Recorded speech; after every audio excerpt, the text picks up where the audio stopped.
kuna miongoni mwa dhuluma ambazo zimeingia Afrika sasa hivi ambazo huko zamani zilikuwepo, ndo kama hizo za ukoloni, watu kujimilikisha ardhi, wakoloni wazungu, watu kulimishwa kwenye mashamba ya mikonge.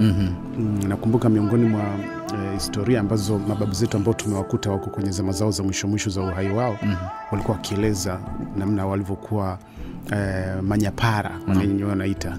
Na sasa hivi nyapara imeonekana ni kiranja wa wafungwa ndani ya gereza, ambapo yeye mwenyewe pia ni mfungwa, lakini anakuwa kiranja wa wenzie.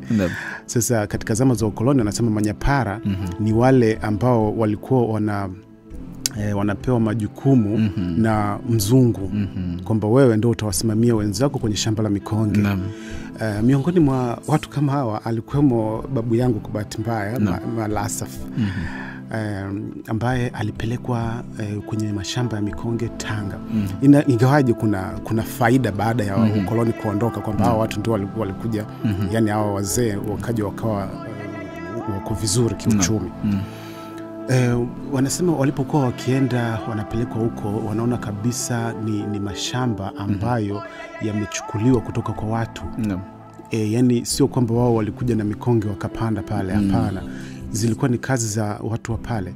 Wao wakaja kuongeza, ni sehemu wanachukua kubwa sana, sio msiseme heka 10,000 au 20. Unaweza sema ni tarafa nzima. Sijui nyinyi Kenya kama mnatumia neno tarafa? Naam, tarafa tunatumia. Tarafa nzima, ambapo tarafa yenyewe inaweza kuwa mkoa Kenya district kwa nyingine. Ushaona inakuwa inamilikiwa na mtu mmoja.